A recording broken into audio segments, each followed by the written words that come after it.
Dan kita akan masuk insyaallah, atau kita sudah sedang membahas bab ketiga, kiat-kiat mengubah musibah menjadi rahmat atau kasih sayang.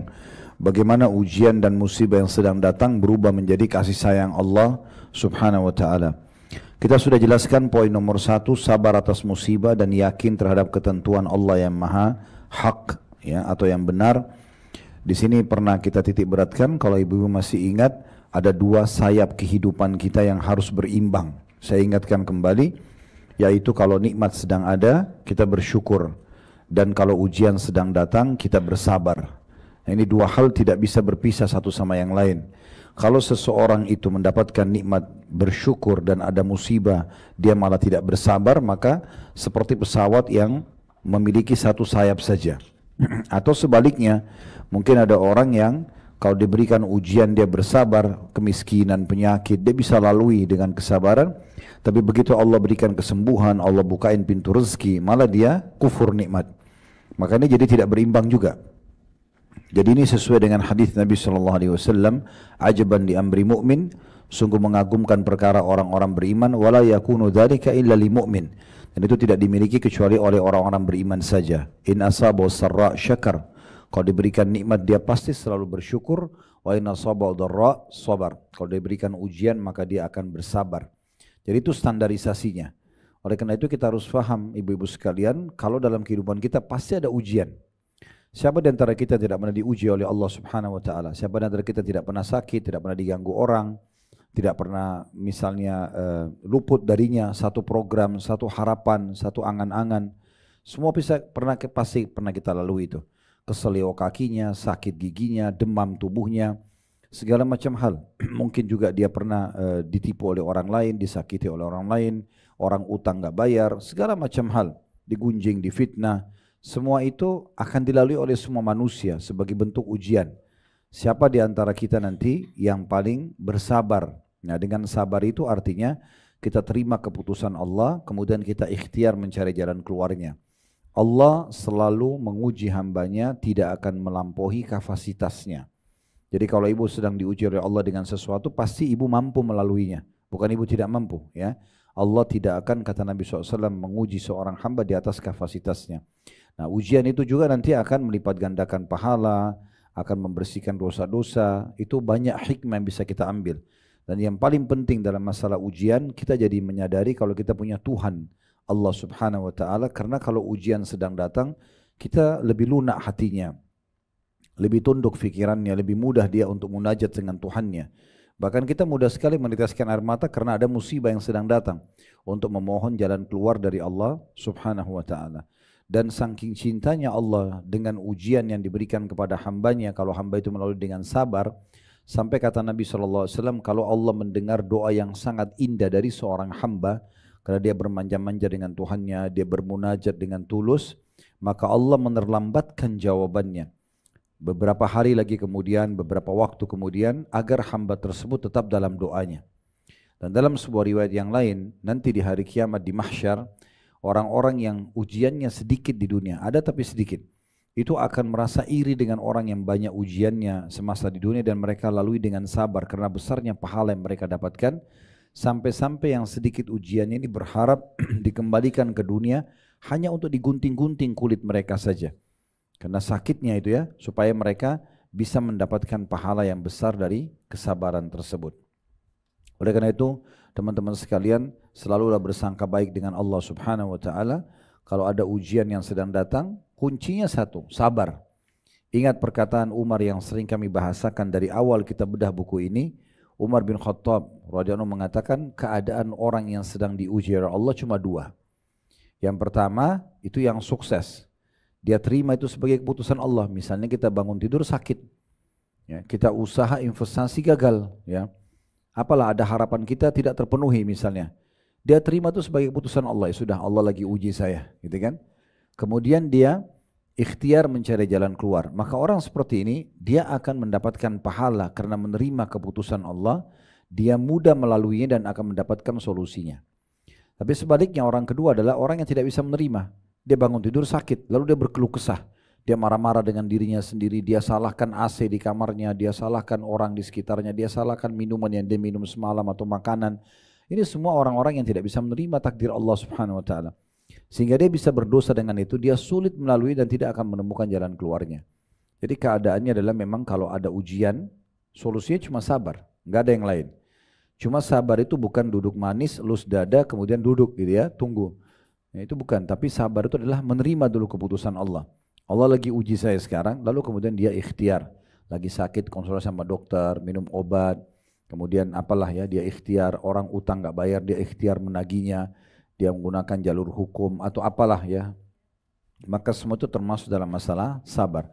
Ini sudah kita jelaskan di poin pertama dengan segala macam ya jenis-jenis dalil yang di situ disebutkan oleh penulis ya, kita tidak ulangi lagi. Di poin kedua juga memperhatikan kitabullah dan sunnah rasulnya di halaman 42 ya, bagaimana seseorang itu kalau sedang diuji oleh Allah Subhanahu wa taala, dia harusnya ya kembali kepada agama, tidak bisa dia mendapatkan solusi dari yang lainnya ya. Di antara panduan agama adalah, saya pernah bahasakan itu, kalau ibu-ibu lagi ada masalah, kalau konsultasi boleh pada manusia, tapi kalau curhat itu hanya kepada Allah. Karena kalau kita curhat sama manusia, misal orang tua kita misalnya, orang tua kita sangat menyayangi kita misalnya, orang tua masih hidup, contoh ibu sama ayah, lalu kemudian kita menyampaikan permasalahan kita, kita tuangkan semua sama dia. Maka di sini kita hanya menambah masalah buat orang tua kita. Mungkin tadinya dia tidak ada masalah, tapi jadi ada masalah karena permasalahan yang kita bebankan. Ini bahaya, bisa masuk ke bab durhaka malah, membebankan mereka gitu kan. Dan berapa banyak anak-anak yang durhaka pada orang tuanya karena menceritakan permasalahan mereka. Begitu orang tuanya sakit, tidak bisa tidur, sementara dia sendiri mungkin pada saat menemukan kegembiraan tidak berbagi dengan orang tuanya. Maka orang seperti ini bisa masuk dalam bab durhaka ya. Jadi sama manusia hanya konsultasi, sakit ke dokter, masalah mungkin secara hukum agama kepada ulama misalnya. Kalau curhat itu wudu ya, pakai mukena, wudu, sholat taubat 2 rakaat, tuangkan semua kepada Allah di dalam sujud kita ya. Bahasakan semua dalam doa itu penting sekali. Karena kalau kita tuangkan semua dalam doa kita, kita sampaikan kepada Sang Pencipta Allah, memang itu yang paling tepat. Karena kalau kita sedang ada nikmat, ini sering saya ulangi ya, dan saya akan selalu ulangi, kalau kita sedang ada nikmat yang ciptakan kita Allah, yang ciptakan nikmat itu Allah, yang bisa menambah hanya Allah. Kalau ada musibah yang menciptakan kita Allah, yang menciptakan musibah atau ujian itu Allah, yang bisa memberikan jalan keluar hanya Allah Subhanahu wa ta'ala. Itu sudah dijelaskan juga di poin nomor 2 ya. Di poin nomor 3, meyakini bahwa seorang mukmin pahitnya dunia. Meyakini bahwa bagi seorang mukmin pahitnya dunia adalah manisnya akhirat. Maksudnya apapun yang dia rasakan dari ujian-ujian yang datang ya di dunia ini, maka itu akan membantu dan memberikan dia balasan yang sempurna di akhirat sana. Jadi ada beberapa derajat di surga yang ibu tidak bisa jangkau kecuali dengan ujian. Mungkin ada satu derajat di surga yang kita harus sholat malam 100 tahun, kita harus bersedekah 100 tahun, puasa 100 tahun, mungkin umur kita hanya 60 sampai 70 tahun. Tapi Allah mau kita sampai ke sana. Dan diuji dengan penyakit, dia harus berobat selama 10 tahun, konsumsi obat terus menerus misalnya. Tapi dia tetap sehat, gitu kan? Maksudnya tetap bisa menjalani kehidupannya. Nah itu nanti kalau dia sabar menerima itu akan mencapaikan dia ke derajat yang mungkin tidak bisa dijangkau kecuali dengan umur yang lebih panjang dalam ibadah. Nah itu jalan pintas sebenarnya untuk mendapat derajat-derajat yang tinggi di akhirat sana. Itu yang disinggung di poin nomor 3. Ini juga sudah pernah kita jelaskan, cuma saya ingatkan kembali saja ya. Nah sekarang kalau tadi menurut penyampaiannya, saya kebetulan di buku ini tandanya sudah di poin ke-15. Tapi kalau tadi di sini disebutkan poinnya poin 4, maka kita akan masuk ke poin nomor 4. Sepakat nomor 4 ya? Allahu a'lam. Ya. Baik. Ya udah, di poin nomor 4 ya. Di poin nomor 4, masalah bagaimana mengubah musibah menjadi rahmat. Di situ ditulis oleh penulis di halaman 46, memohon pertolongan dan mengadu hanya kepada Allah Ta'ala, bertawakal hanya kepadanya sambil meniru kesabarannya. Di sini dibagi 3 ya, di judul ini, memohon pertolongan dan mengadu hanya kepada Allah. Ini yang tadi sempat kita singgung ya. Ibu coba praktekin, punya masalah apapun, coba langsung angkat tangan ke langit, menghadap kiblat, mulai dengan sederhana, alhamdulillah, wassalatu wassalamu ala rasulillah, puji Allah, baca salawat kepada Nabi, lalu bahasa Indonesia saja. Ya Allah sembuhkan penyakit saya, ya Allah mudahkan urusan saya, ya Allah begini dan begitu. Terus jangan pernah berhenti berdoa sampai ibu lihat jalan keluarnya. Dan Allah menjanjikan dalam Al-Quran, wa idza sa'alaka ibadi anni fa inni qarib ujibu da'watad da'i idza da'an falyastajibu li wal yu'minu bi la'allahum yarshudun. Artinya, hai Muhammad, kalau ditanyakan kepadamu tentang aku, katakan aku sangat dekat, kata Allah. Aku akan selalu menjawab doa-doa hamba-hambaku. Maka sebaiknya mereka memohon kepadaku, beriman kepadaku agar mereka mendapatkan petunjuk. Agar mereka mendapatkan petunjuk. Ini kita belum masuk ke bacaan dan penjelasan, baru di judulnya ya. Jadi potongan pertama judul memohon pertolongan dan mengadu hanya kepada Allah Ta'ala. Disebutkan dalam riwayat yang sahih Nabi Muhammad SAW kalau punya masalah apa saja, pasti beliau langsung uduk, sholat dan memohon kepada Allah. Permasalahan apa saja. Dan ini juga dinukil turun-temurun dari para nabi-nabi, dari para orang-orang saleh. Mereka punya masalah apapun, maka yang pertama mereka langsung mengadu dan menyampaikan kepada Allah Ta'ala. Kemudian yang kedua potongannya bertawakal hanya kepada Allah. Tawakal sama tawakul beda ya. Kalau tawakal itu artinya ibu ikhtiar dulu, kemudian ibu serahkan hasilnya kepada Allah. Itu namanya tawakal. Kalau ibu tidak ikhtiar, kemudian langsung tawakal, langsung serahkan kepada Allah, itu namanya tawakul. Cara membedakannya itu disebutkan dalam hadis yang hadis Bukhari, hadis Sahih. Ada seorang sahabat pernah datang membawa untanya ke masjid. Dia ingin ikut pengajian Nabi. Tapi subhanallah waktu dia mau masuk ke pengajian, dia enggak ikat untanya. Tapi dia mengatakan tawakkaltu 'ala Allah. Saya bertawakal kepada Allah. Maksudnya dengan harapan unta itu dijaga sama Allah. Dia tidak ikat. Kayak kita kalau mobil tidak dikunci ya. Contoh, kemudian dia masuk ke masjid, baru aja beberapa langkah masuk ke masjid, untanya lari. Ya. Maka dia mengejar unta tersebut. Tapi unta ini hewan yang susah sekali untuk ditangkap ya. Termasuk masyhur di kalangan para pemilik unta. Itu kalau unta sudah lepas apalagi di padang pasir, biasanya mereka sudah tidak kejar lagi. Karena unta ini bisa bertahan sampai sehari, tidak makan, tidak minum. Dia bisa berjalan cukup jauh, larinya juga kencang di padang pasir. Dia hewan yang sulit untuk ditangkap. Makanya Nabi SAW juga jadikan perumpamaan hafalan Quran. Kata Nabi SAW, jagalah hafalan Quran kalian karena dia lebih cepat hilang daripada unta yang lepas. Jadi Nabi berikan gambaran unta gitu ya.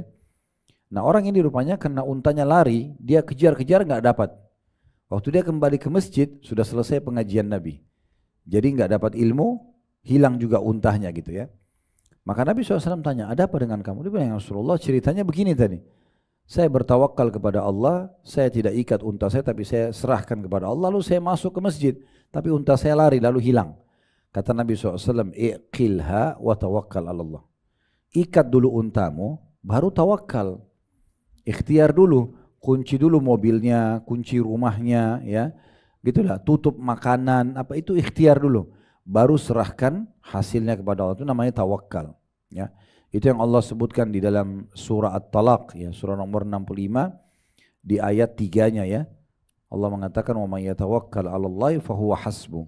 Siapa yang bertawakal kepada Allah maksudnya ikhtiar dulu. Jadi ikhtiar untuk bekerja, ikhtiar untuk berobat, kita coba dulu. Kemudian setelah itu serahkan hasilnya kepada Allah, itu baru Allah menjadi pencukup baginya. Allah menjadi pencukup baginya. Potongan ketiganya adalah sambil meniru kesabarannya. N-nya besar ya. Kata ganti Allah. Maksudnya bagaimana kita memang menjadi hamba-hamba Allah yang sabar. Karena salah satu sifat Allah memang penyabar. Yang itu. Ya, Allah Subhanahu wa taala kalau tidak memiliki sifat penyabar, maka mungkin semua pelaku dosa akan sudah dihukum, gitu kan? Ya, bahkan kata Nabi SAW, tidak ada yang lebih sabar daripada Allah. Mereka mengatakan Allah punya anak, tapi Allah masih memberikan rezeki kepada mereka. Seperti orang Yahudi mengatakan Uzair anaknya Allah, orang Nasrani mengatakan Isa anaknya Allah. Ini Allah sebenarnya bisa murka, marah sama mereka, tapi Allah Subhanahu wa taala bersabar gitu ya. Selanjutnya ya, di paragraf yang pertama ya, dikatakan oleh penulis, minta pertolonganlah kepada Allah Ta'ala. Ini garis bawahin. Minta pertolongan hanya kepada Allah ya. Jadi manusia itu nanti akan digerakkan oleh Allah kalau kita memohon kepada Allah Subhanahu wa Ta'ala ya. Kenapa ibu-ibu sekalian kita disuruh berdoa sebelum aktivitas? berdoa sebelum keluar rumah, berdoa sebelum makan, berdoa sebelum tidur, ya, berdoa sebelum biologis misalnya, berdoa sebelum, agar kita memang melibatkan Allah dalam semua aktivitas kita. Berarti sama ya, kalau sedang ada musibah, berdoa kepada Allah SWT. Kalau mau berobat pun ke dokter, berdoa dulu, baru kemudian konsultasi sama dokter. Nanti doa itu akan memudahkan kita untuk bisa sembuh. Ya, sayang kita menjadikan doa ini nanti nomor ke-30. Setelah 5-6 dokter nggak bisa sembuhin, baru sholat tahajud, baru umroh, baru berdoa depan Ka'bah. Kenapa nggak dari awal sebelum ke dokter berdoa, angkat tangan ke langit sebentar depan pintu rumah, mana kiblat, alhamdulillah wassalatu wassalamu ala rasulillah, ya Allah tolong sembuhkan saya. Nanti jawaban doa kita, ini pernah saya jelaskan ya, kalau kita sedang sakit dan minta kesembuhan, Allah nggak akan lemparin obat dari langit kan gitu. Tapi Allah menciptakan sebuah sistem dikenal dengan sunnatullah, sistem yang sudah Allah buat. Sunnatullah apa itu? Allah berikan ilmu medis kepada manusia. Mereka jadi faham, oh penyakit demam, obatnya ini, penyakit flu, obatnya ini, sakit kepala, obatnya ini, sakit gigi, obatnya. Sampai semua punya spesialis kan gitu. Spesialis THT, spesialis penyakit dalam, kandungan dan segala macam. Itu kan ilmu dari Allah Subhanahu wa taala, gitu kan? Nah, jadi kita minta kepada Allah agar Allah mudahkan. Nanti Allah akan mudahkan dengan caranya. Nanti Allah akan mudahkan kita dengan doa kita kepada Allah, ya Allah sembuhkan penyakit saya. Nanti kita akan dipandu oleh Allah keinginan atau mendapat informasi dokter yang terbaik, resep yang paling cocok, lalu kita sembuh.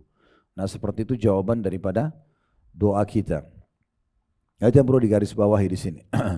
Jadi minta tolonglah hanya kepada Allah saja, ya. Karena banyak orang bahkan pakai jilbab muslimah, ya, masih pergi dukun, minta-minta sama jin. Ya, kita tidak butuh lintas alam, gitu kan? Minta tolong pun minta tolong di alam kita manusia. Allah sengaja buat jin itu tidak kelihatan, kita nggak perlu kenalan, nggak perlu menikah, nggak perlu transaksi jual beli, supaya nggak usah kita cari tahu. Kenapa harus pergi dukun yang minta kepada jin-jin itu? Untuk apa?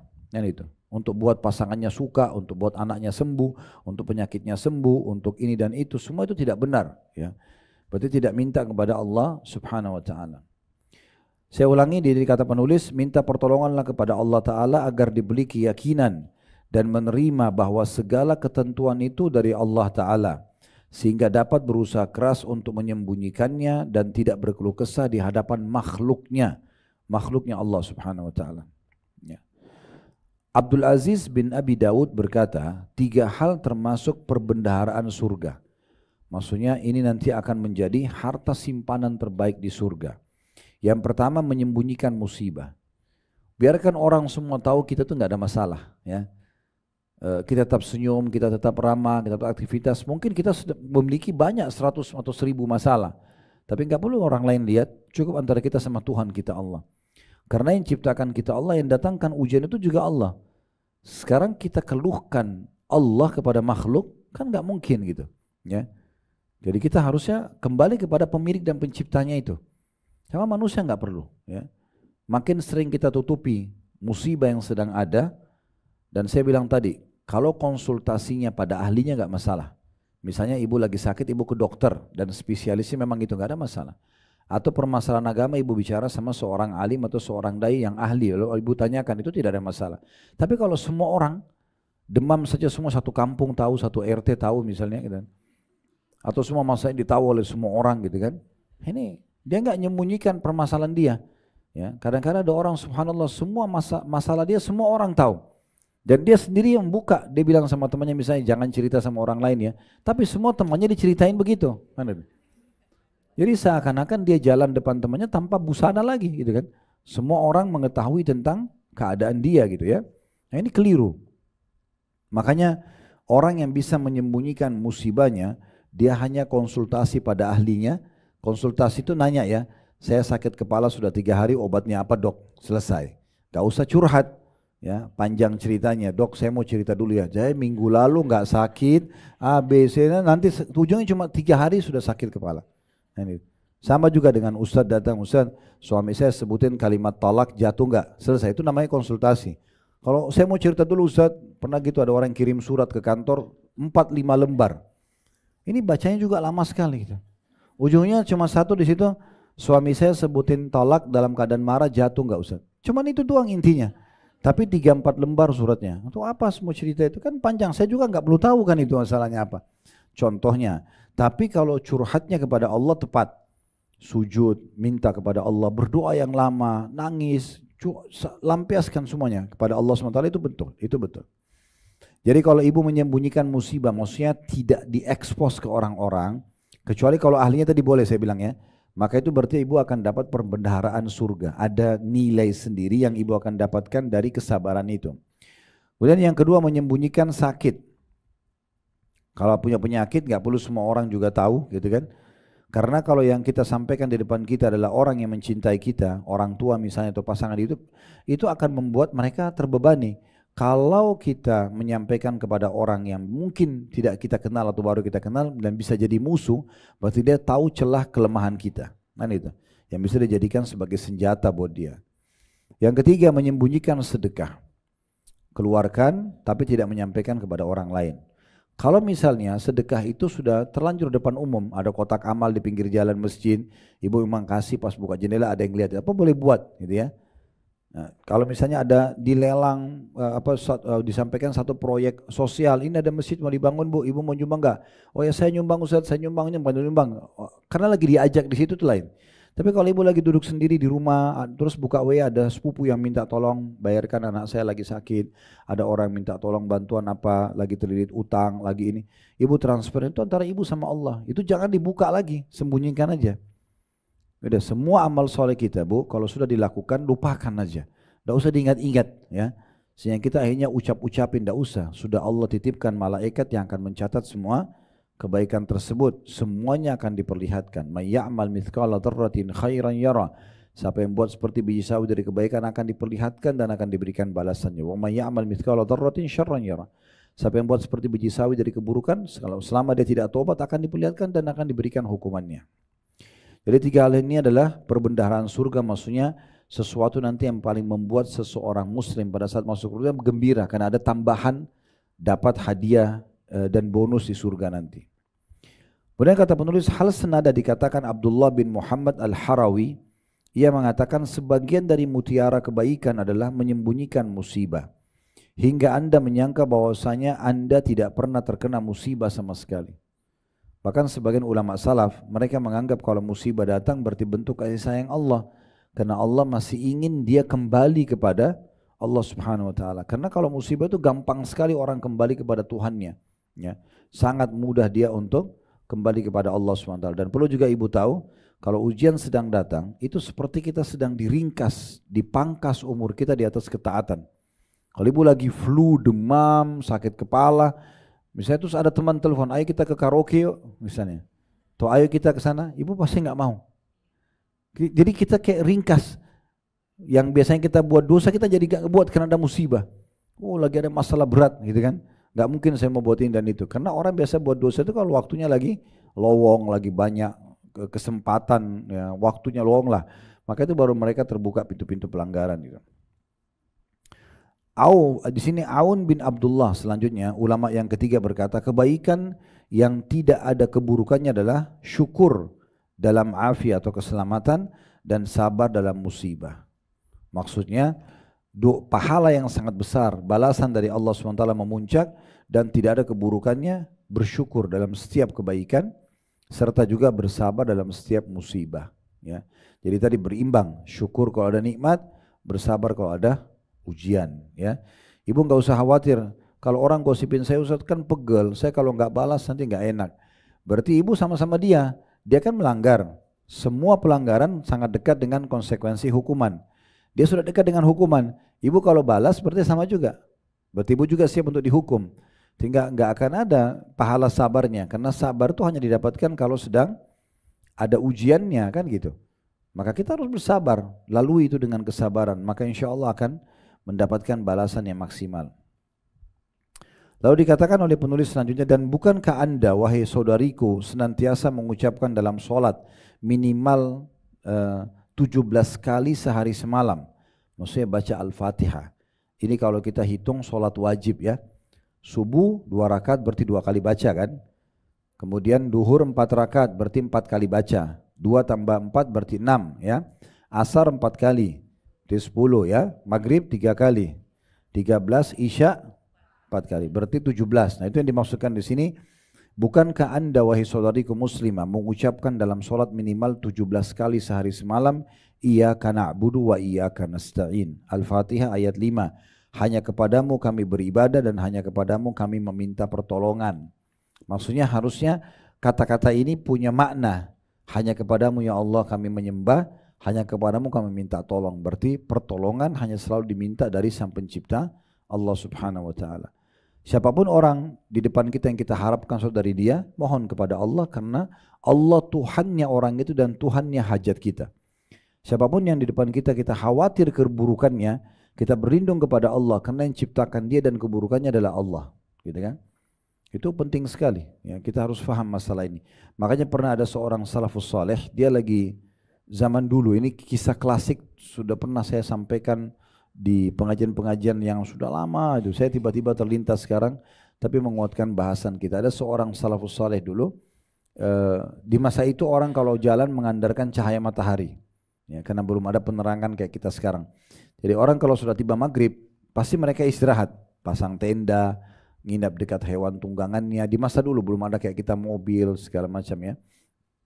Maka orang ini kebetulan tiba di tengah hutan dan maghrib, gelap sekali, dia nggak bisa lihat apa-apa. Dia tidur di situ, istirahat, dia sholat maghrib isya lalu dia tidur. Di awal malam kayak kita sekarang jam 11 malam, dia terbangun lalu dia sholat malam. Dia cerita setelah 2 rakaat sholat malam, tiba-tiba dia melihat di depan dia ada harimau meraung dengan keras, membuka gigi taringnya dan siap menerkam dia, gitu kan. Di saat itu dia berpikir sebentar, kalau dia melawan pasti dia kalah, harimau lebih kuat. Kalau dia lari, harimau juga bisa mengejarnya. Lalu kemudian Allah ilhamkan dalam hatinya kekuatan tauhid, pengesaan kepada Allah. Dia mengatakan, wahai harimau, kalau seandainya Allah yang telah menciptakan aku dan kamu mengutusmu untuk memakanku, takdirnya aku harus dimakan, aku tidak akan melawan. Tapi kalau engkau datang hanya untuk mengganggu ibadahku dengan Allah, maka aku akan minta kepada Allah Tuhanku dan Tuhanmu untuk menghancurkanmu. Maka dalam kisah ini dikatakan tiba-tiba harimau itu menutup mulutnya kembali lalu meninggalkan orang soleh ini. Jadi harimau pun yang buas penciptanya adalah Allah, gitu kan. Allah mampu mengubah apapun yang tadinya bisa mengena bahaya buat kita bisa jadi tidak jadi, gitu kan. Tapi memang harus punya kekuatan keyakinan di situ ya, punya kekuatan keyakinan. Ya. Baik, yang kelima yaitu meyakini bahwa tidak ada musibah yang lebih besar daripada musibah agama. Dan musibah agama terbesar adalah wafatnya Rasulullah Sallallahu Alaihi Wasallam. Ya, artinya selama yang menimpa ibu bukan agama ibu, tidak ada masalah. Kalau cuma kehilangan makanan, pekerjaan, ya itu semua urusan dunia. Tapi kalau sudah yang masalah keimanannya ibu yang hilang, ibu sudah tidak mau sholat, ibu tidak mau tutup aurat, nah itu musibah yang sebenarnya. Ya itu yang dimaksudkan oleh penulis. Makanya dinukil sebuah statement yang menarik dari sebagian salaf, ya seperti Sa'id bin Musayyib rahimahullah, seorang ulama tabi'in berkata, saya telah bertemu dengan satu kaum, maksudnya para sahabat Nabi, mereka tidak pernah peduli apapun yang luput dari mereka kalau urusan dunia. Makanan, pekerjaan, pasangan hidup, urusan dunia semua dianggap biasa sama dia, gitu kan. Tapi mereka akan merasa musibah yang sangat besar di saat mereka luput atau saat luput dari mereka satu jenis ibadah. Kayak misalnya tidak sempat sholat subuh berjamaah atau kehilangan sholat malam, itu mereka anggap musibah yang paling besar. Nah seperti itulah orang kalau level imannya sudah sampai pada pemahaman yang benar, ya bagi mereka dunia itu kecil karena dunia itu masih bisa dicari. Tapi kalau akhirat ini urusan ibadah nggak semudah itu. Sekali luput dari kita sedekah tadi, misalnya ada orang miskin di pinggir jalan minta, lalu kita nggak kasih, kita pergi, udah selesai, nggak bisa kita ulangi lagi, gitu. Tapi kalau urusan dunia kita kehilangan kendaraan, kita kerja lagi, dapat uang, kita bisa beli lagi. Tapi kalau ibadah itu nggak seperti itu. Dan di sini beliau mengatakan dan tidak ada yang lebih besar musibah dibandingkan wafatnya Rasulullah Sallallahu Alaihi Wasallam. Ya, dan ini telah diterangkan sebelumnya kata beliau. Jadi memang pernah ada dibahas di bab sebelumnya tentang musibah yang sangat besar adalah meninggalnya Nabi Sallallahu Alaihi Wasallam dari umat ini. Disebutkan dalam sebuah cerita Abu Bakar sama Umar radhiyallahu anhuma, mereka setelah meninggalnya Nabi SAW sepakat mendatangi seorang wanita. Wanita ini di masa Nabi SAW sering Nabi kunjungin dia ke rumah. Nemuin ibu itu sama keluarganya, sama suaminya, sama anak-anaknya. Maka Abu Bakar sama Umar datang, kemudian ibu itu lagi nangis. Lalu kata Abu Bakar sama Umar, yakinlah bagi Rasulullah SAW di sisi Tuhannya lebih baik daripada dia tinggal di dunia. Maksudnya Nabi meninggal ini kembali kepada Tuhannya lebih baik gitu. Maka kata wanita tersebut, saya bukan menangis ya karena meninggalnya Nabi SAW. Tapi saya menangis dengan meninggalnya Nabi berarti wahyu sudah terputus dari langit. Dulu kalau Nabi masih hidup ada masalah kita bertanya. Sekarang kalau Nabi sudah meninggal kita mau bertanya ke siapa gitu. Ya. Jadi itu maksudnya bagaimana mereka menganggap hilangnya Nabi SAW dan meninggalnya dengan terputusnya wahyu dari langit ini berarti sudah musibah bagi umat ya. Itu musibah yang paling besar. Dan penulis juga pernah menyinggung tentang masalah musibah-musibah yang pernah dihadapi oleh Nabi SAW. Nabi itu dari awal sudah menghadapi musibah, bahkan lahir dalam kondisi yatim, kan gitu. Masih di perut ibunya Aminah, sudah meninggal ayahnya, berarti lahir sudah yatim. Kemudian juga baru melahir lalu dititipkan kepada suku Sa'diyah. 2 tahun sampai 6 tahun tinggal di sana. Sampai terjadi pembelahan dada Nabi SAW baru dikembalikan pada ibunya. Baru berapa hari sama ibunya meninggal dunia, gitu kan. Itu masih kecil semua, masih 6 tahun. Kemudian dibina oleh atau dibesarkan oleh kakeknya Abdul Muttalib selama 2 tahun sampai 8 tahun. Setelah itu kakeknya meninggal lagi di 8 tahun. Jadi proses kematian dalam hidup Nabi ini luar biasa berentetan gitu. Di umur 8 tahun disponsor oleh pamannya Abu Talib sampai beliau menikah di umur 25 tahun. Tetapi di fase ini beliau tinggal di rumah pamannya dan pamannya Abu Talib punya anak yang sangat banyak. Jadi beliau harus bekerja. Jadi Nabi itu bekerja waktu itu jadi pengembala domba untuk membantu pamannya. Dari umur 8 tahun sampai 21 tahun. 13 tahun beliau jadi pengembala domba untuk membiayai membantu pamannya. Jadi umur 8 tahun sudah cari income ya. Dari umur 21 tahun sampai 40 tahun beliau jadi pengusaha ya, sehingga bisa membantu pamannya apalagi sudah menikah dengan Khadijah, hidupnya bahagia dan juga wanita yang mampu. Tetapi dari Khadijah ini pada saat beliau dikaruniai anak 6 orang, 2 laki-laki 4 perempuan, Qasim dan Abdullah, serta perempuannya adalah Ruqayyah, Ummu Kalthum, Zainab dan Fatimah. Semuanya ini 6-6-nya, 5 orang diantaranya meninggal di masa hidup beliau. Cuma 1 saja yang meninggal setelah Nabi SAW meninggal. Jadi Al-Qasim dan Abdullah meninggal di masa hidup Nabi. 3 perempuan juga begitu, Ruqayyah, Ummu Kalthum dan Zainab semua meninggal di masa hidup Nabi. Jadi beliau punya 7 orang anak, dari Khadijah ada 6. Ya. 6 ini 5 meninggal di masa hidup beliau. 1 saja Fatimah yang tinggal sampai 1 tahun setelah Nabi SAW meninggal. Beliau juga dapat anak lain laki-laki dari Maria, namanya Ibrahim, juga meninggal masih bayi. Jadi dari 7 orang anak Nabi, 6 orang meninggal di masa hidup beliau. Gitu kan. Kemudian juga berjalan kehidupannya di Mekah, terutama setelah dilompatkan jadi Nabi, di umur 40 tahun sampai 53 tahun, yaitu 13 tahun semuanya dengan hinaan, cacian, ditolak dakwanya. Dulunya Nabi itu dikenal orang yang punya nama harum, orang yang cerdas, orang yang bagus jalur nasabnya, tapi hanya dihina-hina, diinjak, batang leher beliau lagi sholat, dituangkan kotoran unta, dianggap dia penyihir, dan segala macam hal lah. Ya. Perlu ibu-ibu tahu, anak Nabi SAW itu salah satu anak beliau perempuan pernah menikah sama anaknya Abu Lahab. Ya, jadi Abu Lahab itu paman Nabi tapi sekaligus besannya ya. Itu waktu Nabi diumumkan jadi Nabi, Abu Lahab suruh ceraikan anaknya Nabi. Hanya dinikahi oleh Utsman bin Affan. Kalau bukan Ummu Kalthum, Ruqayyah salah satunya.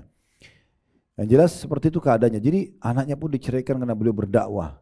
Terus dihina-hina, dicaci maki dan segala macam. Sampai fase umur 53 tahun hijrah ke Madinah. Hijrah ke Madinah pun 10 tahun walaupun sudah punya kerajaan, sudah punya kekuatan, tetapi masih banyak kaum munafikin, orang-orang munafik yang suka menghina-hina Nabi. Ya, Nabi SAW mengatakan Allah memerintahkan begini, masa sih nggak mau gini, difitnah segala macam hal selama 10 tahun sampai Nabi SAW meninggal dunia. Ya, itu ceritanya cukup panjang dalam Sirah Nabawi. Tapi kalau kita lihat rangkaian kehidupan Nabi, kita akan lihat musibah yang menimpa kita sangat kecil. Ya, daripada musibah yang dialami oleh beliau. Makanya Nabi SAW mengatakan siapa yang sedang menghadapi masalah atau musibah, coba pertemukan dengan musibahku, maka dia akan melihat musibahnya lebih kecil dari itu. Juga ada solusi yang baik ya Bapak Ibu sekalian, kalau Anda sedang menghadapi sebuah masalah, jangan terlalu dibesar-besarkan. Karena kadang-kadang dia tidak besar, kita yang besarkan. Kadang-kadang hanya karena tidak dapat makanan favoritnya sudah sedih 2 hari. Untuk apa? Atau tidak sempat beli baju kesukaannya, sudah jadi bahan bicaraan 1 minggu, 1 bulan. Artinya kenapa dibesar-besarkan gitu? Santai aja, nggak dapat makanan ini, makan makanan yang sana kan gitu.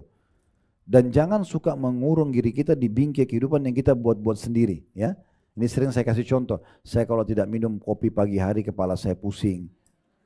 Kenapa? Kenapa harus begini? Jadi aja tidak ada kopi pusing benar, sudah ada kopi, ada susu, ada air putih, ada madu, minum saja yang ada.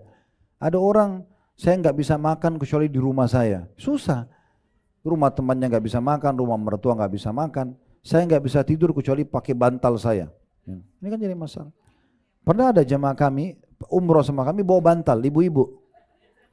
Kenapa bu bawa bantal? Saya nggak bisa tidur Ustaz kalau nggak pakai ini. La haula wala quwata illa billah. Bantal.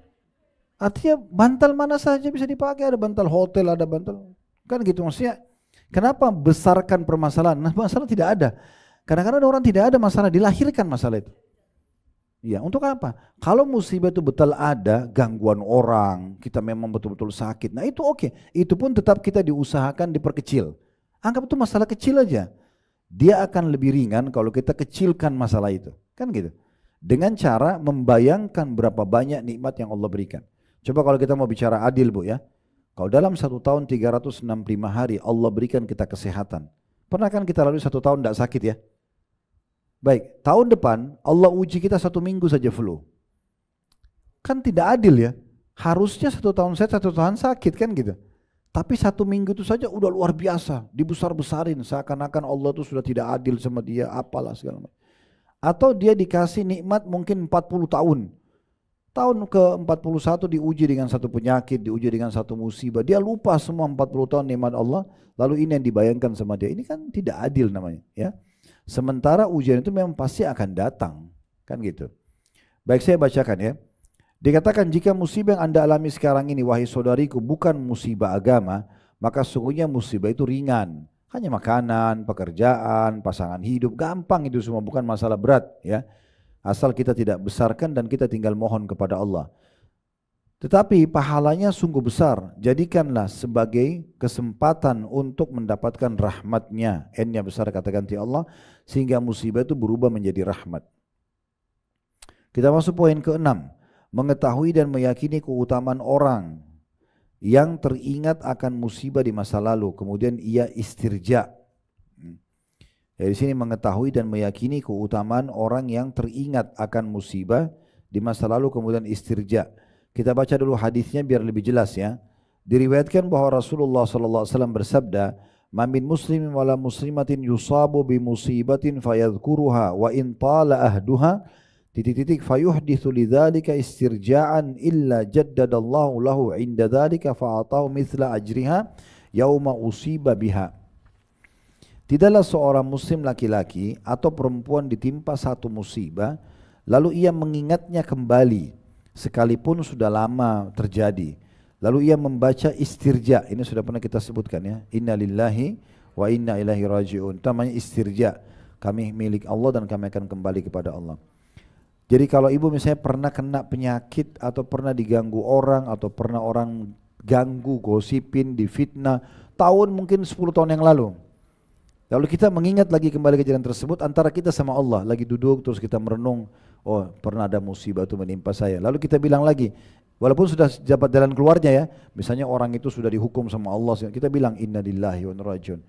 Apa kita dapatkan? Kecuali Allah Ta'ala akan memberikan pahala lagi ya, sebagaimana yang diberikan di hari ia terkena musibah. Hadis ini diriwayatkan oleh Ahmad dan juga Al-Baihaqi dalam Syu'abul Iman. Ada di bawah footnote-nya ya. Footnote di situ ada footnote nomor 34. Jadi maksudnya di sini kalau amal soleh tadi saya bilang nggak usah diingat-ingat. Ibu sudah berapa kali umroh, sudah berapa kali haji, sudah berapa banyak sedekah, udah berapa tahun sholat malam, nggak usah diingat-ingat itu. Udah biarin aja, itu sudah Allah catat. Tapi kalau musibah dengan tujuan untuk mengambil hikmah, kan? Kita pernah sakit sembuh, ada orang utang sekian tahun tidak bayar, sekarang malah sudah bayar. Nah, terus kita kenang kembali, tujuannya bukan untuk kita ceritakan ke orang ya, tapi agar kita mengulangi kalimat istirja kita. Ya seperti Al-Baqarah 155 sampai 157 kan. Alladzina idza asabatuhum wabashshiris sabirin, sampaikan berita gembira kepada orang-orang yang sabar. Alladzina idza asabatuhum musibatun qalu inna lillahi wa inna ilaihi raji'un. Yang orang-orang sabar adalah orang-orang kalau ditimpa musibah mereka mengatakan kami milik Allah, kami akan kembali kepada Allah. Ulaika alaihim salawatu min rabbihim wa rahmah, mereka akan mendapatkan salawat atau doa yang kebaikan dari Tuhan mereka dan kasih sayang. Wa ulaikumul muhtadun, dan mereka akan mendapatkan petunjuk, kan gitu. Jadi kita mengucapkan kembali istirja tersebut untuk meraih lagi pahala ekstra ya. Jadi memang ibu perlu garis bawah ya, dalam Islam itu kita bisa dapat tambahan-tambahan pahala dari jenis ibadah ataupun ujian yang sedang datang. Kalau jenis ibadah ini sering saya bahasakan, saya ingatkan kembali ya. Ibu bisa dapat dari satu jenis ibadah yang ibu kerjakan, misalnya sholat, misalnya sedekah, misalnya puasa. Itu misal contoh, kadar pahalanya 100. Sebenarnya ibu bisa dapat jadi 200, jadi 500, jadi 1000, bisa. Dengan dua cara. Yang pertama marketingkan. Dimarketingkan produk itu. Misalnya gini, daripada ibu sholat sendiri, pas mau waktu sholat ibu ajak teman, sudah mau masuk duhur sholat yuk misalnya. Kita kan kayak marketingkan itu ya. Sekarang kita dapat kiriman grup ajakan sedekah dari yayasan tertentu, misal di grup dapat. Daripada kita sedekah sendiri, kita share lagi ke keluarga, share lagi ke teman-teman, kita kayak marketingkan.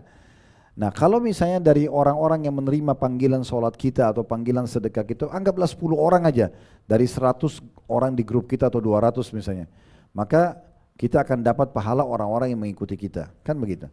Sesuai dengan hadis Nabi SAW, siapa menunjukkan pada kebaikan lalu diamalkan kebaikan itu oleh orang yang dia ajak, maka dia akan panen pahala mereka tanpa dikurangi sedikit pun dari pahala mereka. Bukan diambil dari porsi mereka, enggak.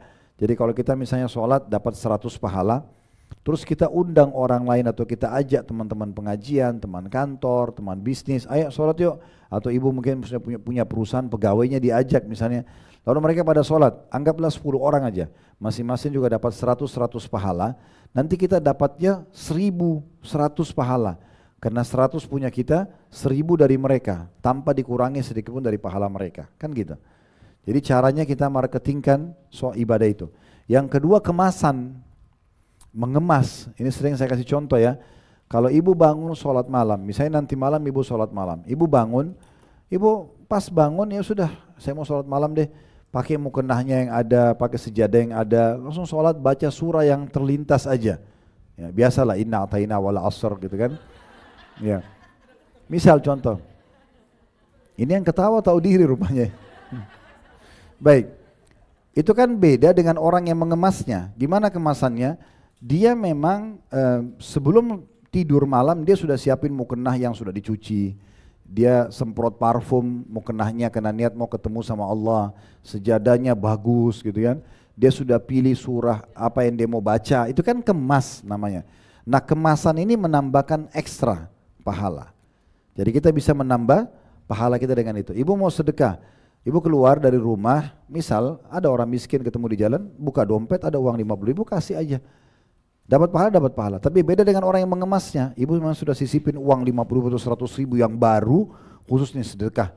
Pokoknya sepanjang dari rumah ke pengajian atau dari rumah ke kantor atau rumah ke mall, saya mau sedekah uang yang ini, yang baru. Jadi memang kita sengaja mencari sumber-sumber sedekah itu. Jadi mata kita tuh kayak orang yang sedang mencari target, oh ini orang miskin, mampir kasih lagi. Itu kan kita mengemasnya, ya kita mengemasnya. Nah seperti itulah caranya. Nah kalau itu dalam amal soleh, kalau dalam musibah dengan cara kita merahasiakannya, ya kita menikmati prosesnya, kita jadikan itu sebagai ajang justru kita mendekatkan diri kepada Allah Subhanahu Wa Taala. Semua itu akan menambahkan ekstra pahala, ya. Jadi kalau ada si A sakit dan si B sakit, tapi si A ini betul-betul dengan tulus dia menerima, oh Allah lagi uji saya, sebagaimana saya sehat dulu, saya sakit. Dan perlu ibu garis bawah ya. Selalu saja ujian lebih sedikit waktunya dan kapasitasnya ya, itu dibandingkan nikmat. Contoh misalnya, sekarang anggap yang hadir di sini misalnya antara 30 sampai 50 tahun atau 60 tahun umurnya misal. Contoh, dari umur yang sudah kita lalui, 30 tahun yang lalu, 40 tahun, berapa kali kita sakit, berapa kali kita sehat, kan gitu. Atau berapa lama saat kita sakit dan berapa lama kita sehat, pasti kita akan temukan sakitnya lebih sedikit. Kan gitu. Pasti begitu. Berapa kali kita sedih, berapa kali kita senang.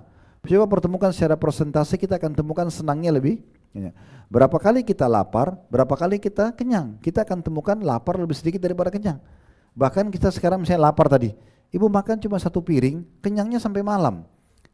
Kan lebih lama gitu ya. Jadi ujian itu sebenarnya sedikit. Hanya datang sebagai bentuk ujian namanya.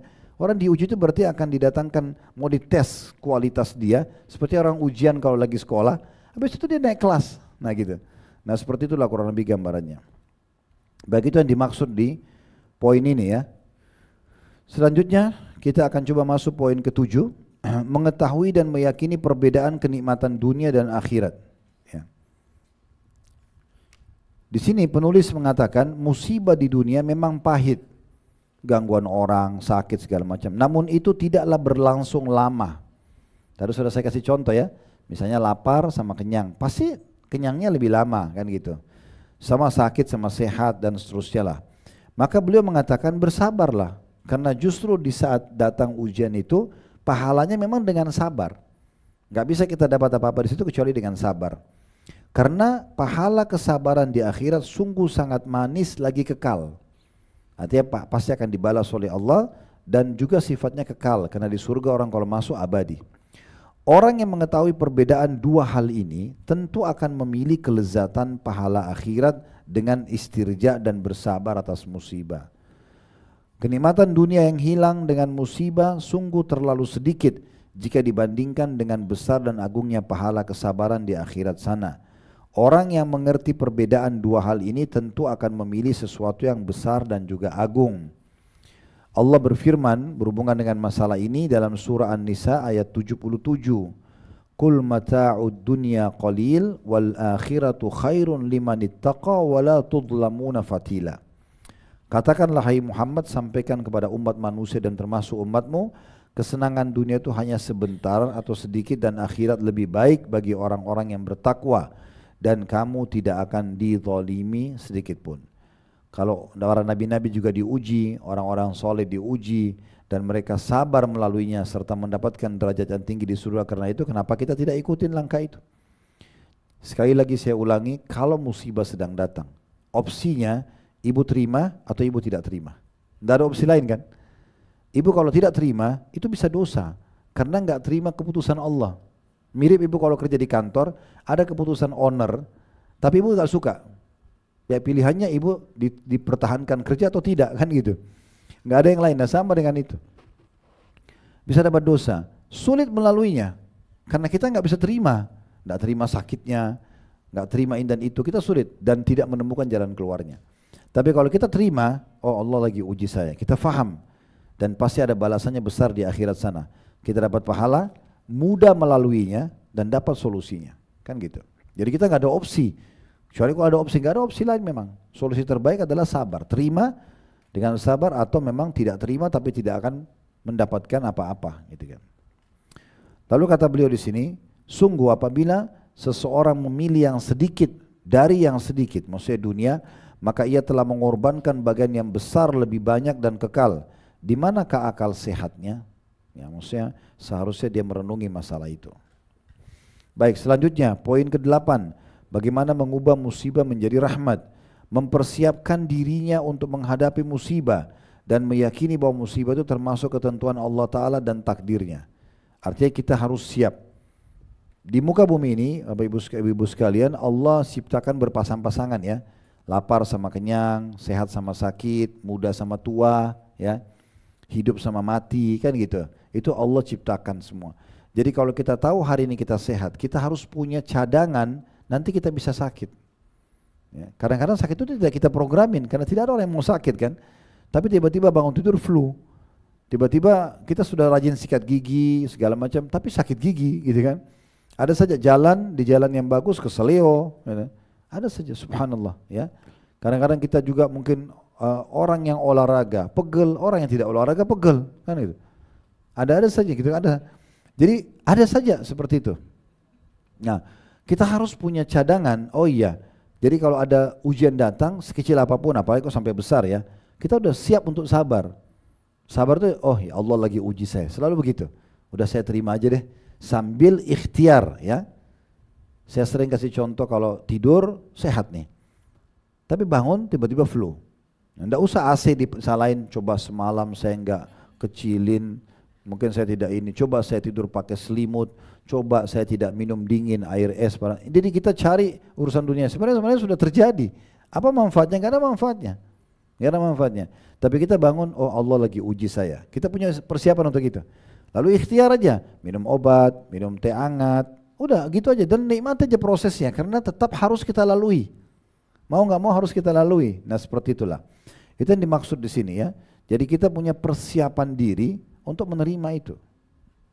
Kata penulis, dan ketahuilah bahwa musibah itu termasuk bagian dari ujian, agar terbukti siapa yang bersabar dan siapa yang berkeluh kesah, siapa yang ridho dengan ketentuan Allah Ta'ala dan siapa yang marah.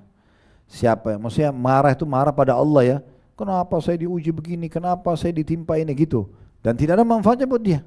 Gak ada manfaatnya sama sekali. Siapa yang mengadu kepada Allah, justru dia pada saat timpa musibah dia kembali kepada Allah. Dan siapa yang mengadu pada manusia, ya, kalau manusia tadi sudah saya bilang tidak boleh kecuali konsultasi ya.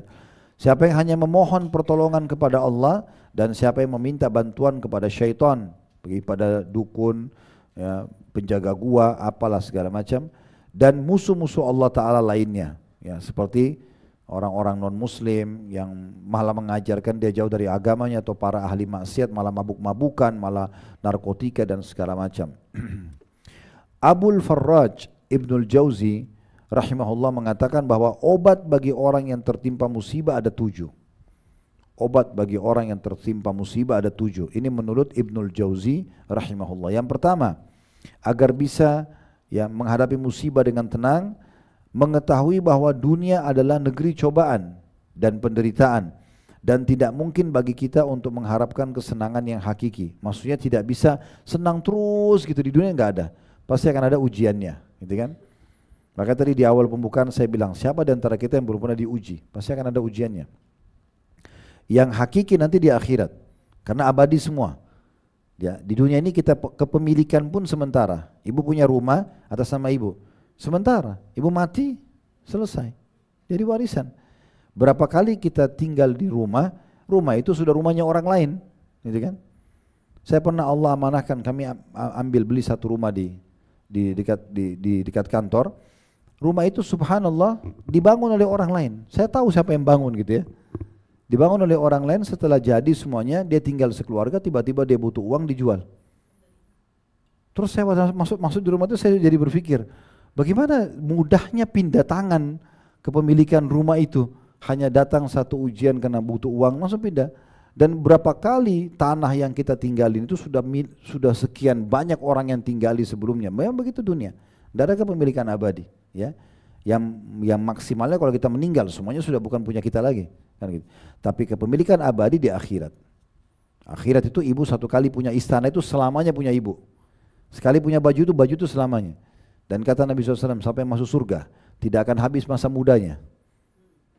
Gak ada lagi tua, semua 33 tahun, gak lebih sehari, gak kurang sehari. Dalam hadis lain kata Nabi SAW, tidak ada yang meninggal bayi atau meninggal nenek-nenek, sudah tua sekali. Kecuali akan dibangkitkan 33 tahun.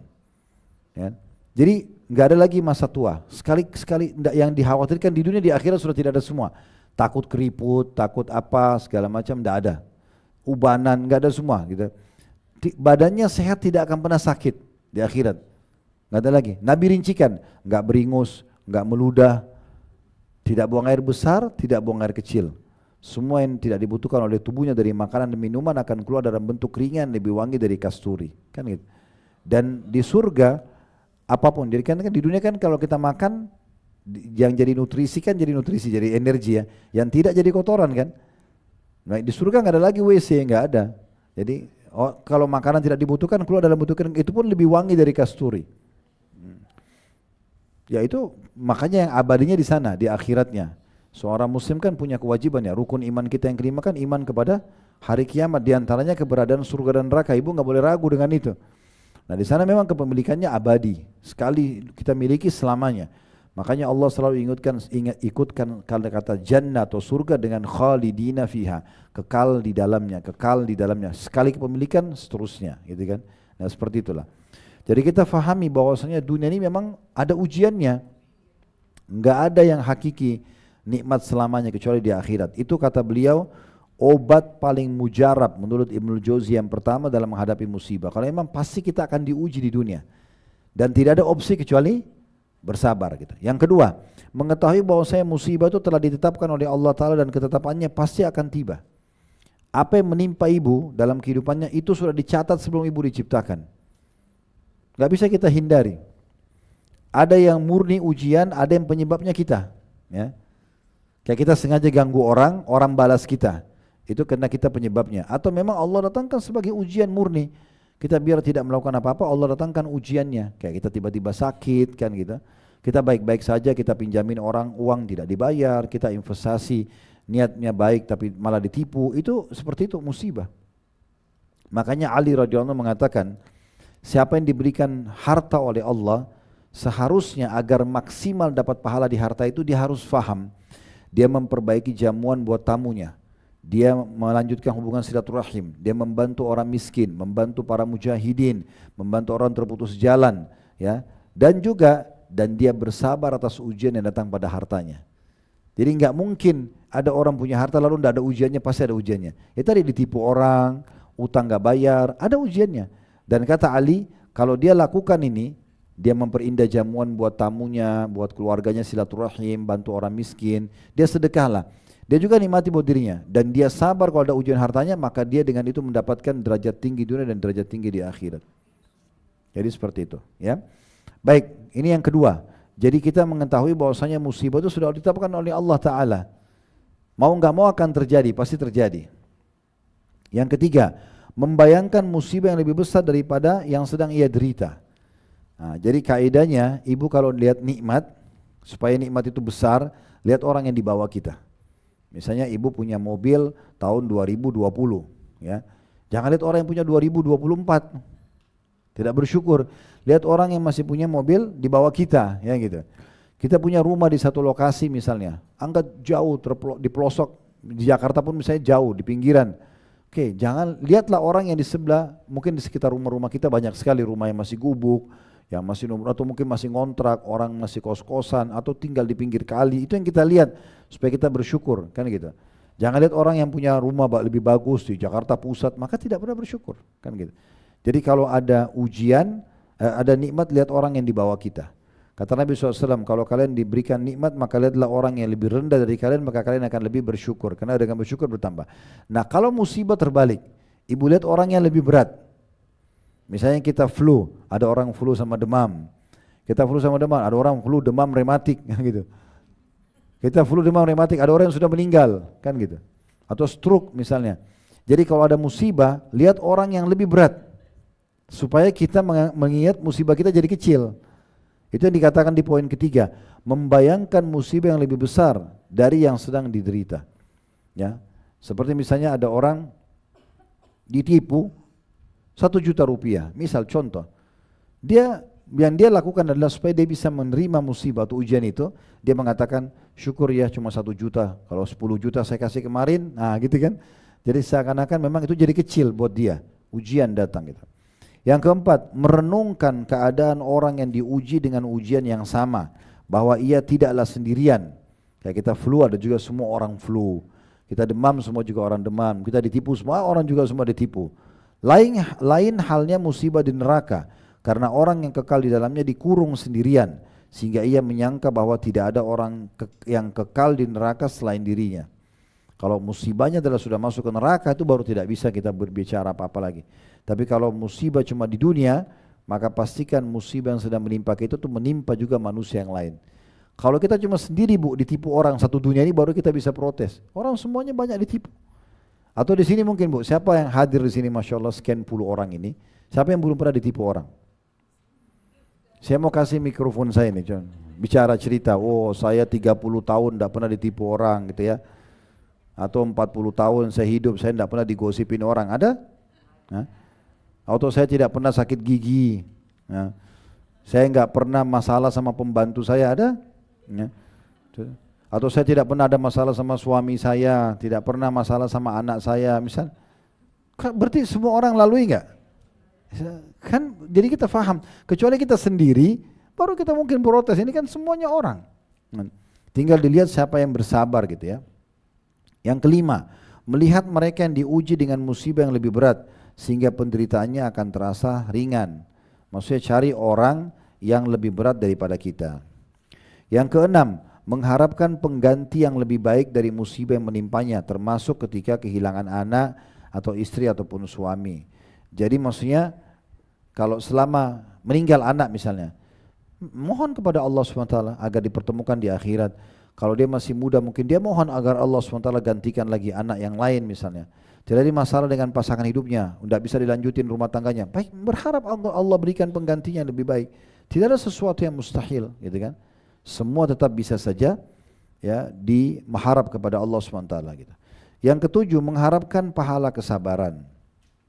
Ini yang terakhir, yang ketujuh yang beliau mengatakan, berarti yakinlah setelah di saat sabar itu akan ada pahalanya sendiri gitu ya. Baik, kemudian dikatakan demikianlah perkataan Abul Farraj. Masih ada kiat-kiat yang lainnya, yakni pertama, mengetahui bahwa ketentuan Allah bagi seorang mukmin itu selalu baik. Tadi Ibnul Jauzi berikan 7. Penulis di sini mau menambahkan buat kita beberapa kiat dari penulis yang komplikasi ulama ini, ada saran-sarannya. Ditambah selain 7 itu, mengetahui bahwa ketentuan Allah bagi seorang mukmin selalu baik. Jadi tidak jadi nikah sama si fulan, tidak jadi berusaha sama si fulan, tidak jadi pindah ke tempat ini dan itu, tidak jadi beli barang itu. Selalu menganggap oh ini ketentuan Allah yang paling baik. Sesuai dengan sabda Nabi SAW, ini hadis tadi yang saya bacakan ya. Ajaban di amril mu'min, sungguh mengagumkan perkara orang mukmin. Inna amra kullahu khair, semua urusannya baik. Walaysa dzaka li ahadin illa lil mu'min, dan itu tidak dimiliki kecuali oleh hanya orang beriman saja. In asaba sarra'u syakar, kalau dia diberikan nikmat dia bersyukur, fakana khairan lah, dan itu baik buat dia. Wa in asabathu dharra'u sabara, fakana khairan lah. Kalau dia diberikan musibah maka dia bersabar dan itu lebih baik buat dia. Hadis riwayat Muslim. Jadi mengapa Anda harus bersedih untuk suatu kebaikan? Kalau maksudnya itu adalah kebaikan ya, kalaupun musibah datang tetap kebaikan buat Anda. Yang kedua, dari tambahan penulis ya, mengetahui dan meyakini bahwa beratnya ujian adalah keistimewaan orang-orang baik. Maksudnya ada ini sebenarnya ada dalilnya ya, kata Nabi SAW, inna idhamal ajri ma'idhamil bala'. Atau kama qala Nabi SAW, sesungguhnya besarnya kadar balasan pahala sesuai dengan besarnya ujian yang ada. Yang ketiga, mengetahui dan meyakini bahwa ia adalah seorang hamba, dan seorang hamba tidak memiliki sedikit pun dari dirinya karena ia adalah milik tuannya, Allah Subhanahu wa taala. Yang keempat, menyadari bahwa musibah yang terjadi pada hamba adalah diridhoi oleh tuannya, maka si hamba wajib untuk meridhoi apapun yang diridhoi oleh tuannya, Allah Subhanahu wa taala. Yang jelas Allah itu lebih sayang kepada kita daripada ibu kita sendiri ya. Allah tidak datangkan satu ujian kecuali dengan hikmah yang sangat baik. Maka kita bisa belajar dari situ, kita bisa dibersihkan dosanya, bisa diangkat derajatnya, banyak sekali ya. Berapa banyak orang di antara kita karena adanya ujian datang, dia mendapatkan pengalaman langsung praktek lapangan dan dia akhirnya tidak terjerumus kepada kesalahan yang sama gitu. Kemudian yang kelima, menegur diri sendiri ketika berkeluh kesah adalah suatu kemestian. Lalu apa untungnya berkeluh kesah dibandingkan dengan kemestian yang harus dilakukan? Maksudnya berkeluh kesah tidak akan mendatangkan solusi, bahkan tidak ada manfaatnya. Yang keenam, sesungguhnya musibah itu sangat singkat, maka hal itu seperti sesuatu yang tidak pernah terjadi. Ini yang ditekankan oleh penulis dan sebagainya.